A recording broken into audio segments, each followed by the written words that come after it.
Welcome to secret of சமையல். இன்னைக்கு நம்ம பார்க்க போகிறது ஒரு கிட்ஸ் ஃபேவரட் ரெசிபி. இது வந்துட்டு ஒரு அரேபியன் ரெசிபி. இது என்ன நீங்கள் பார்த்தோன்னே கண்டுபிடிச்சிருப்பீங்க. இது வந்துட்டு சிக்கன் சவர்மா இன்னைக்கு நம்ம செய்ய போகிறோம். கிட்ஸ் வந்துட்டு ரெஸ்டாரண்ட் போனாலே இந்த சவர்மா வேணும் அப்படின்னு சொல்லி கேட்பாங்க. இது வந்துட்டு வீட்டில் செய்ய முடியாது அப்படின்னு நம்ம நினைப்போம். ஆனால் இது வந்துட்டு வீட்லேயே செய்ய முடியும். அக்யூரேட்டாக அதே டேஸ்ட் வரும் அப்படின்னு சொல்ல முடியாது, ஆனால் கிட்டத்தட்ட அதே மாதிரி நம்ம செய்ய முடியும் வீட்டில். இந்த சிக்கன் சவர்மா எப்படி செய்யறது அப்படின்னு பார்க்கறதுக்கு முன்னாடி நீங்க என்னோட சேனலுக்கு இப்பதான் முதல் முறையா வரீங்கன்னா இந்த வீடியோக்கு கீழே இருக்கிற சப்ஸ்கிரைப் பட்டனை மறக்காம பிரஸ் பண்ணுங்க. அதுக்கு பக்கத்துல இருக்கிற நோட்டிபிகேஷன் பெல்லையும் மறக்காம கிளிக் பண்ணிடுங்க. அப்பதான் என்னோட ஃபியூச்சர் நோட்டிபிகேஷன்ஸ் உங்களுக்கு உடனே வந்து சேரும். சரி வாங்க, இப்போ இந்த சிக்கன் சவர்மா எப்படி செய்யலான்னு பார்க்கலாம். சவர்மாக்கு நான் வந்துட்டு ஒரு 200 கிராம் அளவுக்கு பிரெஸ்ட் பீஸ் சிக்கன் எடுத்துருக்கிறேன். இது வந்துட்டு ஃபுல்லும் போன்லெஸ் சிக்கன். இது வந்துட்டு இந்த மாதிரி ஃபிளாட்டான பீசஸாக நம்ம வெட்டிக்கணும். ஏன்னா வந்துட்டு இது நம்ம பேனில் வச்சு ஃப்ரை பண்ண போகிறோம். அதனால நல்லா சன்னமான ஃப்ளாட் பீசஸாக இந்த மாதிரி வெட்டிக்கோங்க. இந்த மாதிரி நான் எல்லாத்தையும் வெட்டி வச்சுருக்கேன். இப்போ இதில் நம்ம கொஞ்சமாக லெமன் ஜூஸ் பிழிஞ்சு விட்டுடலாம். இது வந்துட்டு ஒரு மேரினேஷன் செய்யணும் சவர்மாக்கு. கொஞ்சமாக லெமன் ஜூஸ் பிழிஞ்சு விட்டாச்சு. இப்போ இதுக்கு என்னென்ன மசாலாஸ் போட போகிறோம் அப்படின்னு பார்க்கலாம். இது வந்துட்டு சீரகத்தூள், இது வந்துட்டு ஒரு 1/4 டீஸ்பூன்.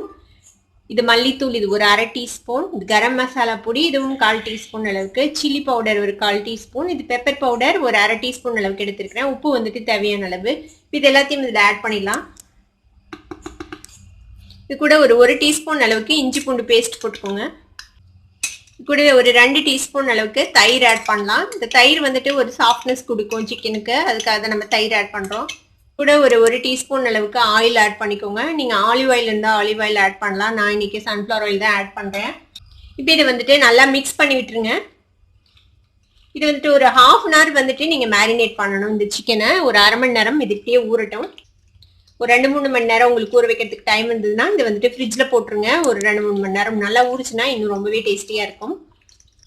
நல்லா மிக்ஸ் பண்ணியாச்சு. இது இப்படியே ஒரு 1/2 மணி நேரம் இருக்கட்டும். நம்ம சிக்கன் மேரினேட் பண்ணி ஒரு 1/2 மணி நேரம் ஆச்சு. இப்போ நல்லா மேரினேட் ஆயிடுச்சு. இப்போ இதை வந்துட்டு இன்னொரு வாட்டி நல்லா மிக்ஸ் பண்ணி விட்டுருங்க. இப்போ இதை வந்துட்டு நம்ம பேனில் போட்டு ஃப்ரை பண்ணி எடுக்க போகிறோம். ஒரு பேன் அடுப்பில் வச்சுருக்கேன். இதில் வந்துட்டு ஒரு 1 டேபிள் ஸ்பூன் அளவுக்கு எண்ணெய் விட்டுருக்கேன். இப்போ இதில் வந்துட்டு நம்ம இந்த சிக்கனை வந்துட்டு ஃப்ரை பண்ணிக்க போகிறோம். ஒரு பீஸை எடுத்து நம்ம அந்த எண்ணெயில் ப்ளேஸ் பண்ணிடலாம்.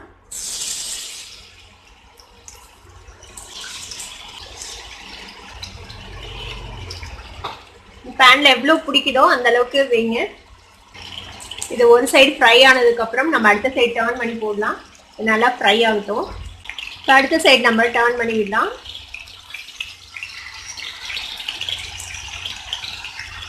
மாதிரி 2 சைடும் டர்ன் பண்ணி நல்லா கிரில் பண்ணி எடுத்துக்கலாம். இது கொஞ்ச நேரம் நம்ம இந்த மாதிரி லிட் போட்டு க்ளோஸ் பண்ணி வைக்கலாம். சீக்கிரமாக குக் ஆகிடும். கிட்டத்தட்ட ஒரு 7 நிமிஷமா வெந்திருக்குது நம்மளோட சிக்கன். இப்போ ஓப்பன் பண்ணி பார்ப்போம் வெந்துருச்சாங்க. இப்போ பாருங்க நல்லா ஃப்ரை ஆயிடுச்சு. இல்லை நம்ம தயிர் லெமன் ஜூஸ்லாம் விட்டுருக்கோம், அதனால இது ஈஸியாக வெந்துடும். நல்லா சனமாக வெட்டியிருக்கோம், அதனாலையும் ஈஸியாக வெந்துடும். இப்போ இது வந்துட்டு எடுத்துடலாம் நம்ம பேன்லேருந்து.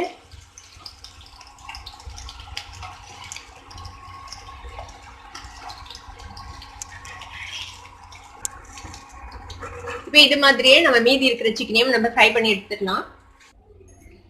நம்ம எல்லா சிக்கனையும் இந்த மாதிரி கிரில் பண்ணி எடுத்தாச்சு. இப்போ இதை வந்துட்டு நம்ம பீஸாக வெட்டிக்க போகிறோம். நல்லா சின்ன நீள துண்டுகளாக நம்ம வெட்டிக்கலாம். இதை இந்த மாதிரி நீள துண்டுகளாக நீங்கள் வெட்டிக்கோங்க பீஸாக.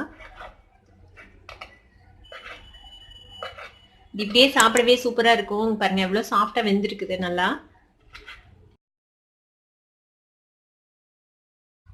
பாருங்க இந்த மாதிரி பீஸஸாக நம்ம வெட்டிட்டோம் எல்லா சிக்கன் பீஸஸையும். இப்போ ஒரு பவுல் எடுத்துக்கோங்க. இதில் வந்துட்டு நம்ம வெஜிடபிள்ஸ் எல்லாம் ஆட் பண்ண போகிறோம். இதுக்கு வந்துட்டு முட்டைக்கோஸ் இந்த மாதிரி நல்லா நீளமாக சன்னமான ஸ்லைசஸாக வெட்டி வச்சுக்கோங்க. ஒரு வெங்காயம் இந்த மாதிரி அதையும் நீள ஸ்லைசஸாக வெட்டி வச்சுக்கோங்க.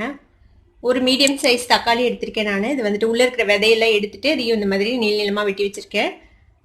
இது வந்துட்டு வெள்ளரிக்காய், இதையும் இதே மாதிரி தோல் சீவிட்டு இதையும் இந்த மாதிரி சன்னமாக நீளமாக வெட்டி வச்சுக்கோங்க.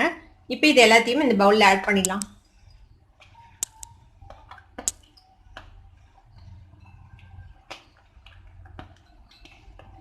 இப்போ இதில் ஒரு டீஸ்பூன் அளவுக்கு வினிகர் விட்டுக்கலாம். கொஞ்சமாக பெப்பர் பவுடர் சேர்த்திக்கோங்க. ஒரு 1/4 டீஸ்பூன் பெப்பர் பவுடர். இதுல வந்துட்டு நான் மைனஸ் ஆட் பண்ண போறேன். இது வந்துட்டு கார்லிக் ஃப்ளேவர்டு மைனஸ். இங்க பாருங்க, மைனஸ் ஃப்ரைடு கார்லிக் ஃப்ளேவர் இது. இந்த மைனஸ் நான் ஆட் பண்ண போறேன். நீங்க நார்மல் மைனஸும் ஆட் பண்ணலாம். உங்களுக்கு எந்த ஃப்ளேவர் பிடிக்குமோ அந்த ஃப்ளேவர் நீங்க ஆட் பண்ணிக்கோங்க. அந்த மைனஸ் எடுத்து வச்சிருக்கேன் கப்ல. இப்போ இந்த மைனஸ் வந்து தேவையான அளவுக்கு இதுல ஆட் பண்ணிக்கலாம். இப்போ இதை நல்லா மிக்ஸ் பண்ணிடுங்க இந்த வெஜிடபிள்ஸோட சேர்த்து. மைனஸ்லேயே சால்ட் இருக்கும், அதனால இதுக்கு சால்ட் போட தேவையில்லை. உங்களுக்கு தேவைப்பட்டுச்சுன்னா லைட்டாக ஆட் பண்ணிக்கோங்க சால்ட்டு. இந்த மைனஸ் வந்து உங்களுக்கு எவ்வளோ வேணுமோ அந்த அளவுக்கு ஆட் பண்ணிக்கலாம். நல்ல க்ரீமியாக வேணும்னா நிறைய மைனஸ் ஆட் பண்ணிக்கோங்க.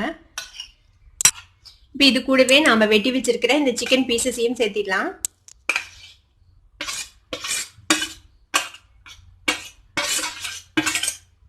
இது கூட இன்னும் கொஞ்சம் மைனஸ் சேர்த்திக்கலாம். நான் ஒரு 2 டேபிள் ஸ்பூன் அளவுக்கு மைனஸ் எடுத்துருக்கிறேன் இன்னைக்கு. நீங்கள் உங்களுக்கு எவ்வளோ வேணுமோ அவ்வளோ சேர்த்திக்கலாம்.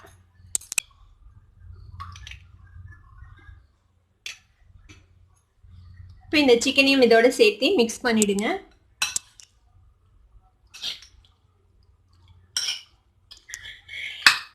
இப்போ நம்மளோட சவர்மா மிக்ஸ் ரெடி ஆயிடுச்சு. இப்போ இது ஒரு சைடை வச்சிடலாம். இப்போ ஒரு தோசை தவா அடுப்பில் வச்சுருக்கோம். நம்ம வந்துட்டு இந்த சவர்மாக்கான அந்த சவர்மா ப்ரெட்டு வந்துட்டு போட்டு எடுக்க போகிறோம். இப்போ பாருங்க, நான் வந்துட்டு ரெடி பண்ணி வச்சுருக்கேன். இது வந்துட்டு மைதா மாவில் ரெடி பண்ணியிருக்கேன் நான். இது வந்துட்டு நார்மல் டைப்பில் தான் நான் வந்து மாவு பிணைஞ்சேன். கொஞ்சமாக எண்ணெய், கொஞ்சமாக தண்ணி, கொஞ்சம் உப்பு போட்டு இதை வந்துட்டு பிணைஞ்சு எடுத்துருக்கிறேன். கொஞ்சம் மொத்தமான சப்பாத்தியை அதை போட்டிருக்கேன். ஆக்சுவலாக வந்துட்டு இந்த சப்பாத்தி அவங்க யூஸ் பண்ண மாட்டாங்க. அவங்க ஒரு அரேபியன் ப்ரெட் ஒன்று யூஸ் பண்ணுவாங்க இந்த சவர்மாக்கு. குப்பூஸ் அப்படின்னு சொல்லுவாங்கல்ல, அந்த ப்ரெட் தான் அவங்க யூஸ் பண்ணுவாங்க.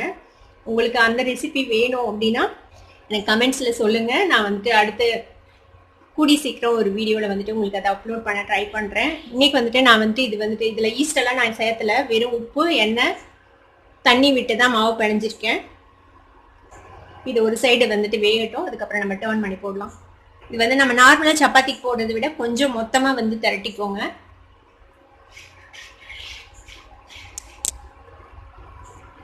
நீங்கள் இதை வந்துட்டு கோதுமை மாவுலேயும் செய்யலாம், அதுவும் நல்லா தான் இருக்கும். நம்மளோட சாய்ஸ் தான், நம்ம எது வேணுமோ அந்த மாதிரி செஞ்சுக்கலாம்.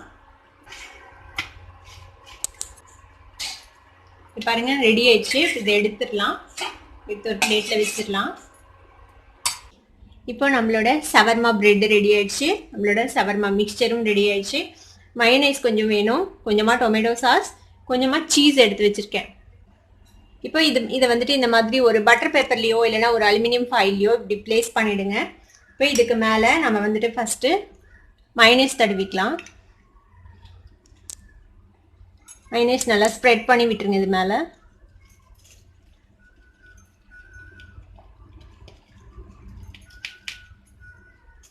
எவ்வளோ வேணுமோ அவ்வளோ போட்டுக்கோங்க.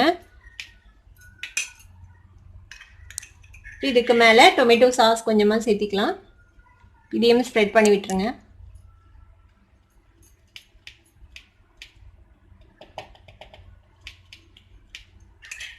இப்போ இதுக்கு மேலே நம்ம வந்துட்டு இந்த சவர்மா மிக்சர் வச்சிடலாம். எவ்வளோ வேணுமோ அவ்வளோ வச்சுக்கோங்க, உங்களுக்கு எவ்வளோ வேணுமோ அந்தளவு வச்சுக்கலாம். இப்போ சவர்மா மிக்சர் நம்ம வச்சிட்டோம். இப்போ இதுக்கு மேலே நம்ம சீஸ் வந்துட்டு வேணுங்கிற அளவுக்கு தூவிக்கலாம்.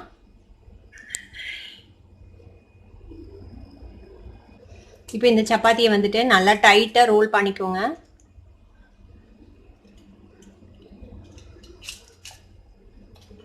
டைட்டாக ரோல் பண்ணிட்டு